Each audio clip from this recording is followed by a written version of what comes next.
alam ko meron lang akong gustong i-share ng mga kababalaghang aking naramdaman dito sa bahay. So, huwag na inana sa inyo ha.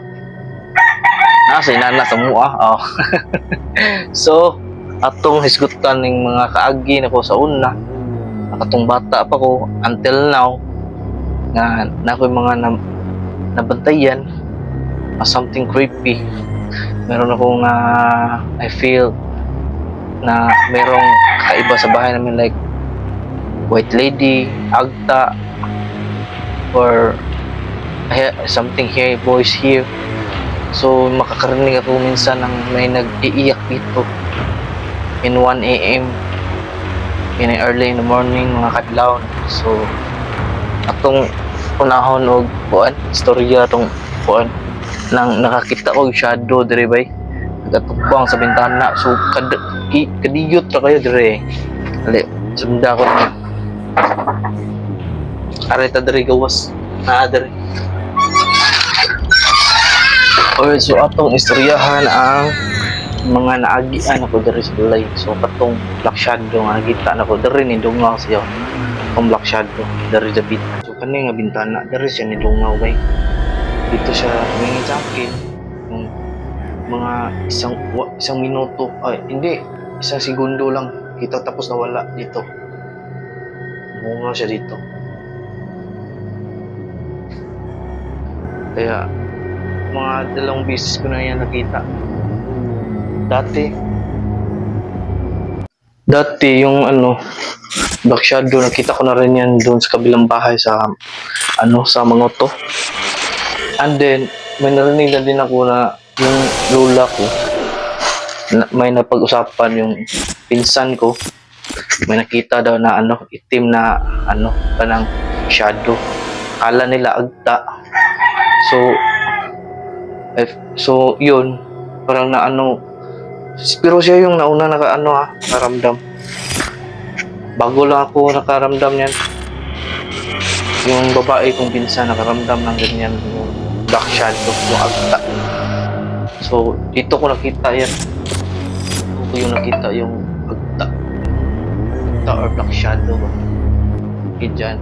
So yan yung dalawang beses dito. Tapos yung una nakita ko yung agta doon sa sa Mangoto. Yung pinakauna ko, nagsabi ko sa mama, may nakita akong itim na shadow naglakad sa sala ng bahay, tapos nawala. Yun, na-share ko yun, tapos kala niya lasing lang pala ako or so wala na, hindi ko na iniisip yun. Alright, so and then nung ako'y bata pa, ako lang mag-isa dito. So kasi yung lola ko nasa kabila nahiga, kasi siya yung nag-caretaker sa bahay ng lola bini ko, yung friend niya. So kapitbahay lang namin doon sa likod ng bahay namin. Dito pwede na daan, hindi yung dumaan dito. So may neighborhood. So dito yung bahay namin. So yung neighborhood namin, yung bahay ng ko, dito daan kami. Dati doon kami dumadaan palabas. So ito yung bahay ng neighborhood namin dito. Yan, bahay ng ko, Yaya Bini, friend ng lola ko, taga San Fernando. Tapos ito yung likod ng bahay namin. Sa likod ng bahay namin, dito yung likod namin sa bahay. Alright, so minsan may aso dito nag-aaway. Tapos diyan sa bubong namin parang ay biglang bumabagsak ang lakas. Wala namang dyan, puno. Alright, so ito yung bahay na to, bago lang to. Diyan yung nakatirik ng bahay ng lola ko dati, tapos nasira. Tapos yung lolo ko sa Iniyawan umuwi dito, ng bahay. Kaya Si Lola, dito na nakahiga. Nung ginagawa pa yan, dito nakahiga sila. Si Lola. Alright, so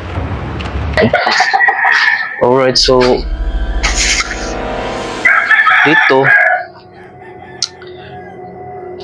dito dati yan, may mga mangga dito dati, dami mangga dito dati. Tapos nasira yung mangga dito na lahat nung kasagsagan ng bagyong Odette. Dito bahay namin sa bagyong Odette, nasira yung dyan, mga puno, natumba yung puno dyan. Tapos may dito sa ng bahay namin, sa front of my house, merong mangga dito. Ito. Malaki to, tapos na yung mangga namin dito. Hindi dito. Mangga. So may nuno sa punso. Dito yung sinasabi ng lola ko, dito sa may nuno na punso. Sabi niya, dati dito ako natutulog. Diyan. Sabi niya, huwag kang matulog dyan kasi kasagsagan ng hapon. Tapos makatulog ka dyan, baka mapano ka kasi parang pahiwatig siyang, meron siyang nararamdaman dito na kakaiba. So kaso hindi ako nakinig ng lola ko. So dito pa rin ako natulog, dito tulog sa labas. Sus yun, hindi nga nagkamali yung lola ko. Dito nakahiga ko dito, ako naglagay ng folding bed dyan, malapit ng mangga dito. Yun. Tapos yun, sabi ko, alright, so sabi ko sa lola ko, binangungot nga ako. Ang bangungot ko yung urom. Yung, gusto mong sumigaw, hindi ka makakasigaw. Tapos gusto mong maggalaw-galaw, hindi ka makagalaw kasi parang may nag-aano sa iyo na isang masamang elemento. Tapos yung nakita ko sa dreams ko, sa bangungot ko, itim na elements, yung shadow, itim na, tapong parang ganito siya. Tapos dito siya nakatayo. Tapos parang biglang pumasok sa ko, katawan. Tapos hindi ako makasigaw. Tapos pagtingin ko dito, kala ko nagising na ako. Dito sa dyan, may nakadungaw na dyan, dark shadow, tapos pula yung mata. Dyan. So yun, yung mga payo ng lola ko, kasi dito ako nakatira bakit ako natatakot? Hindi ako naniniwala. So yun yung na-experience ko dun sa bangungot ko, black shadow, parang pumasok sa akin. Tapos bigla ako nagising ako bigla, nag-pray ako. Iba talaga pag yung mga bangungot na ganyan, pag nag-pray ka, bigla ka lang nagising, Tapos yun yung experience ko sa black shadow dito sa bahay. Narinig akong nag-iiyak dito dati kasi yung pinsan ko dito namatay. May sakit siyang cancer. Tapos doon siya nakatira sa bahay ng kanyang kapatid sa lang namin, bahay lang din doon sa kabila. Tapos sabi niya dito na lang daw siya titira kasi hindi na natin pagsapan yung problema doon. Tapos umayag ako kasi may sakit siya, para lagi kasing nag-aaway doon. Kaya dito ko na lang siya pinatira. Kasi yung lola ko wala nang kasama dito. Kasi si lola doon nakahiga sa kabila. Tapos pupunta siya dito pag araw, pag gabi doon siya natulog. Tapos walang nakahiga dito. Kaya sabi ko nga, okay, sige, dito na lang kayo tumira sa aming bahay. Kasi doon ako nakitira sa mama ko. Kasi actually yung nanay ko separated. wala na, break up na, nag-annul na. Yung mama ko nakapag-asawa ng Norwegian. And then yung dalawang kapatid ko nasa labas. Ako, naiwan ako dito. So, yun. And then, nung ako pa mag-isa dito yung kwarto. Dito. Yan. Yan yung pintuan ng kwarto ko. Dati, nung ako pa mag-isa.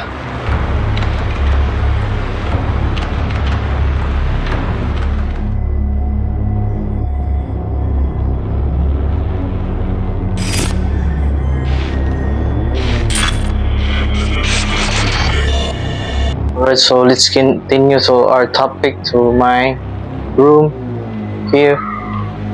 So, sa una, nung dito pa ako nakahiga, dito sa kwarto ko, ito yung kwarto ko dati, dito. Yan.